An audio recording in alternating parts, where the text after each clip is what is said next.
I called Donald Trump a wannabe dictator. It's because he is. It's because he is. Maybe it's time for us to be a little more fierce. Because we have to ferociously push back on this. The thing that bothers a teacher more than anything is to watch a bully. Is there something going on that we're missing? Well, there's a couple of things. First of all, whose balls is he hiding in his cheeks? Yeah. That's the first question I want to know. And I don't love the way he says, Pierce. Yeah. Tim Walz is drowning in more secrets than anyone could have guessed, and Tyrus just blew the lid off in spectacular fashion. This isn't a casual jab, it's a full-blown scorched earth takedown, ripping into Walz's history like a vault cracked wide open. What comes pouring out is wilder than a midnight carnival. Once Tyrus unleashes the fire, there's no turning back. Walz is cornered, exposed, and stripped of every excuse. It's because he is. Maybe it's time for us to be a little more fierce. Because we have to ferociously push back on this. The thing that bothers a teacher more than anything is to watch a bully, to watch this bully and to stop it. And when it's a child, you talk to them and you tell them why bullying's wrong. But when it's adult like Donald Trump, you bully the out of him back. This is a weak, cruel man that takes it out and... Tyrus didn't just stumble out of bed, sip his coffee, and casually drop Tim Walz's name into conversation. No, he woke up, scrolled the chaos-filled headlines, and declared on the spot, enough is enough. And when Tyrus draws that line, it doesn't whisper. It detonates with the energy of a WWE promo packed with chaos, fireworks, and a political body slam that shakes the entire table. Masculinity is deeply part of it. That's one of the, I mean, I think it goes, and you can look at the reasons why we've had this sort of dialectic over the Me Too movement. How do you fight it? This notion I think I could kick most of their. What he's mad about is his own fault. He's mad about the image that was portrayed of him as the hunter. And who did that? You did that. We just laughed about it because the one thing you can't do is you can't front. You can't floss. Those are two key words when it comes to manhood. There he goes, unloading on Tim Walz, and jaws are dropping everywhere. Not because Tyrus is loud, he always is, but because the glare of the spotlight suddenly locks onto Minnesota's so-called relatable dad turned governor. And that shiny image, it splinters wide open like a Walmart parking lot riddled with potholes. Yeah. A teacher snatches the bully's ass up. Yeah. Come sit with me. That's what I know. Someone's bullying. Oh, you can sit with me for a while. And then I would lean on him. I'd bully him back. He's not a teacher. He's not a politician. He's a creepy guy who can't remember his speeches. I don't know what the hell was in the water in that White House, or was everyone on the same bad cocaine? But Kamala can't speak. He can't speak. Biden was so high he couldn't remember anything. Like, this is literally the dumbest administration of all time. Why is he talking? It really is the ultimate clown show. And I said this in the 5. He's a clown without a... Tim Walz has been sold to America as the calm, down-to-earth neighbor, the guy who'd lend a hand moving your couch, wave from his lawnmower, or show up at the church picnic with a bowl of potato salad. But Tyrus isn't fooled. He's prodding it with a fork, glaring at it with suspicion, and declaring, this isn't authenticity. It's politics that's been left out to rot in the sun. I feel bad for Elon. I would be furious if I was him. If this is who you sent to troll me? Yeah.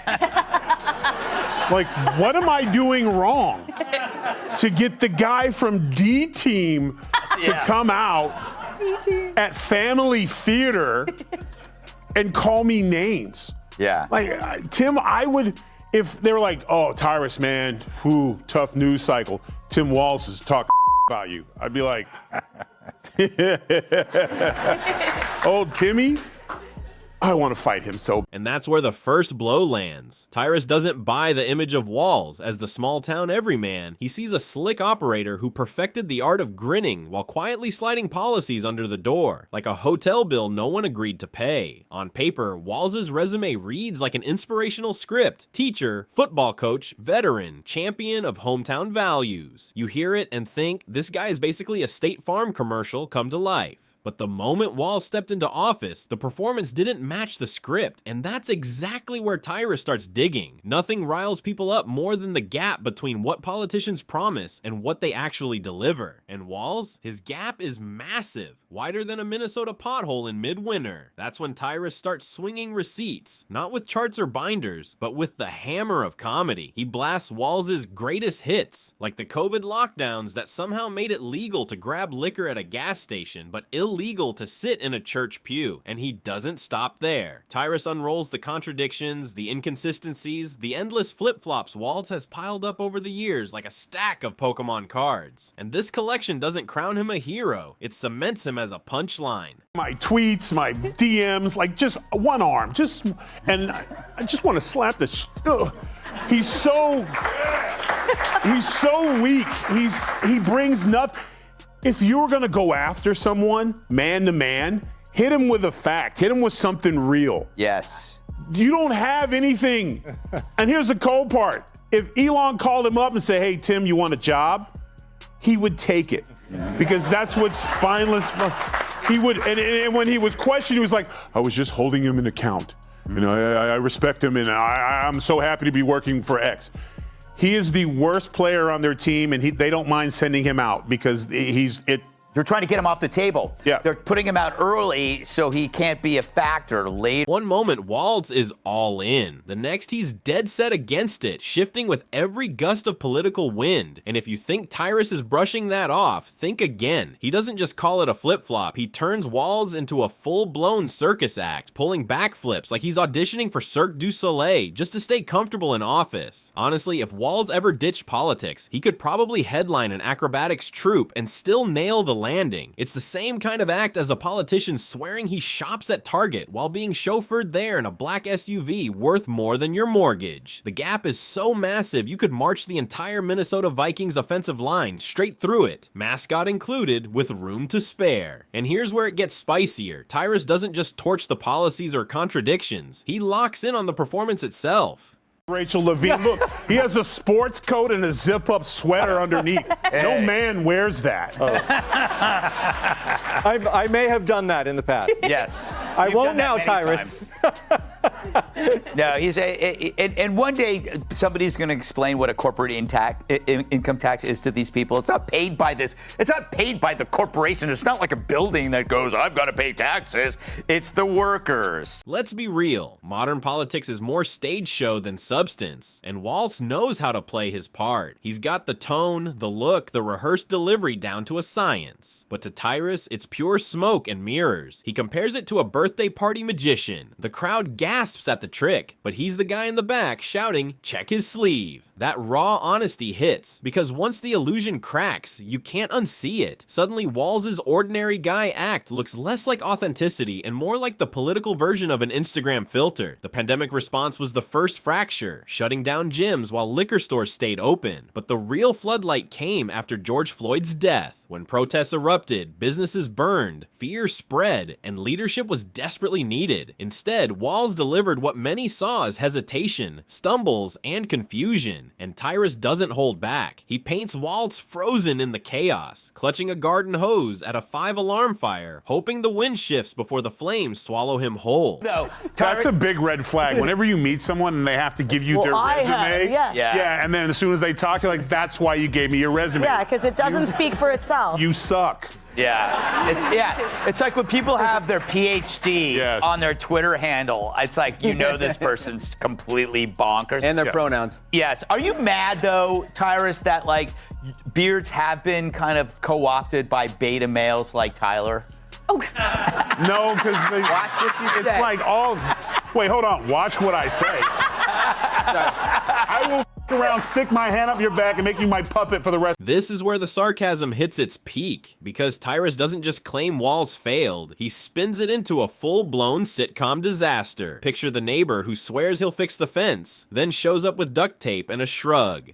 That's the image Tyrus drills into your mind, and once it's there, it sticks. By the end, Walz isn't just a politician with slip-ups. He's a walking contradiction, wrapped in a cardigan of small-town charm, praying no one notices the policies sloppily patched underneath. The genius of Tyrus ripping into Walz isn't just the words, it's the delivery. He's not a stiff political analyst lost in spreadsheets. He's the loud uncle at Thanksgiving who finally snaps and blurts out that the turkey's bone dry. And Walz, he loves big promises. Free this, expanded that, opportunities for all. On paper, it sounds like Minnesota's gearing up to be a Nordic utopia. Lakes, loons, and universal healthcare for goldfish. But in practice, the execution looks less like a master plan and more like a middle school group project where everyone forgot the assignment until the night before.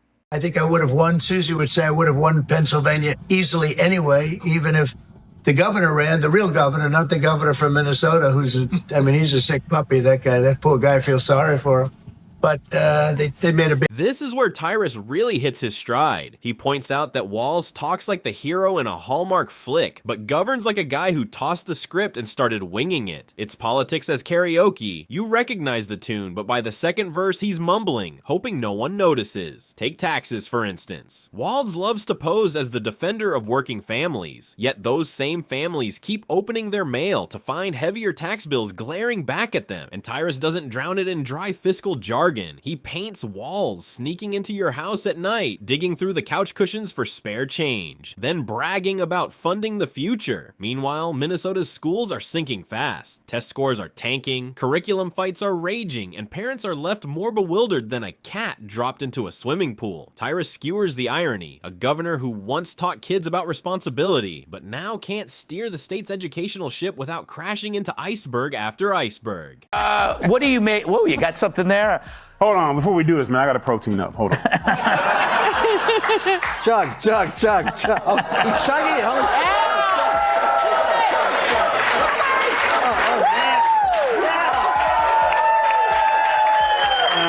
I need more protein, Gutfeld. I got my protein pudding, my protein shakes, jerky if you piss me off, but this ain't enough protein for this segment, Greg. I gotta old school this story here.